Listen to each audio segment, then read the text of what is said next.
Okay, let's talk about, we talked about the money. Now let's talk about the time. So if you're anything like me or our other clients, you have two questions. How much is it going to cost? How long is it going to take? These are totally normal questions. And I'm going to give you again some context on how you determine how long a project would take. Again, having done hundreds of websites, I know for sure the number one indicator or the number one factor in determining the speed of a project is you, the client. So when we take on a project, or when most freelancers, web people, agencies take on a client, it is because we have the capacity for more work. Like, we wouldn't have taken your project if we didn't have the time to do it. So when you hire us, we come in with the assumption, okay, we're blocking the time for this job. We're going to get started. We have the time, we have the people, we're ready. And we start rolling through the project and we start asking questions to you, or we need you to review something, we need your feedback, or we need a new password that's not working from you or something. And we don't hear back from you for 2 or 3 days or more. The job is going to stall. It's going to stop. It's going to lag, and it's going to push all our deadlines back. So whenever I have a client who asks me, how long is this going to take? I always say it completely depends on you. How fast are you? How much can I trust that you're going to allow us to keep working?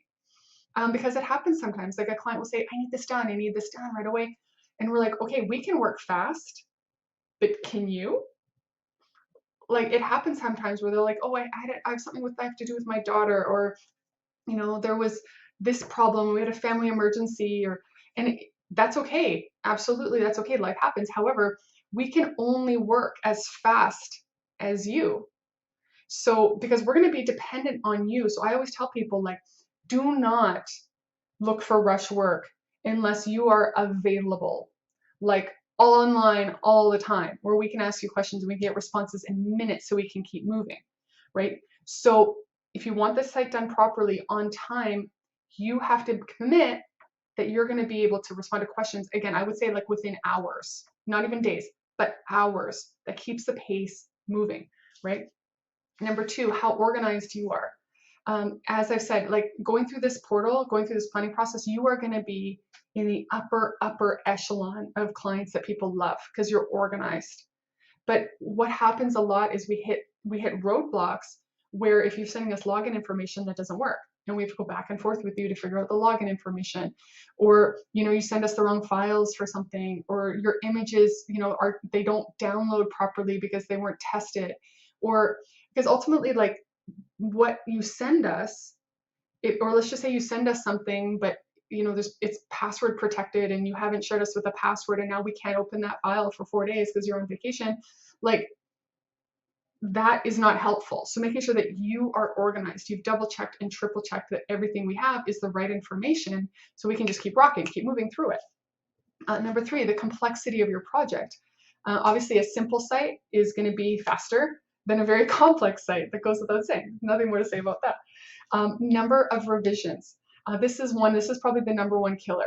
After your response time, revisions is the next one. That if, like, we have a client and right now we're working with, and she wants her website done very quickly. And she's like, I gave her a quote of 5 weeks. And she's like, can I have it faster than 5 weeks? I'm like, that depends on you. That completely depends on you. I can say yes.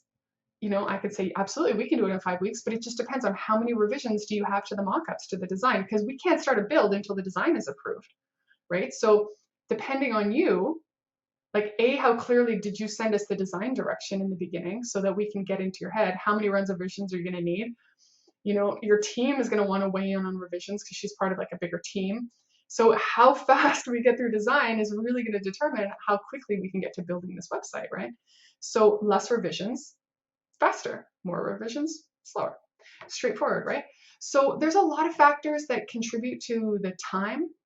So making sure that when you're hiring someone for your project, that whenever possible, do not order rush work, because rush work is really problematic for a website. Because if you want a website that works well, is fast, is responsive, is correct, is built, you don't want to cut corners. And you want to give yourself time to test it and work with it and play with it and get familiar with it and debug it. And you don't want to push it out, because that's just going to create so much frustration that if there's no margin for error, and no window for testing, you're gonna regret it. So whenever possible, I mean, obviously, like, don't let it go forever, but talk to the people you're talking to. What is realistic? You know, we see sometimes people like, I want a 10-page website in 2 weeks. Bad idea. Really bad idea. It's going to look sloppy, and the development work on that is going to be messy. And I wouldn't trust someone who could build a 10-page website in 2 weeks. So think it through. You know, do what you can to get your team some window to get this done properly. Don't rush it, and do not expect good results if you do want to rush it. Like, that's another thing. It's like, if you want, you can have fast or good. You know, you're not going to get both. So anyhow, I will see you in the next video.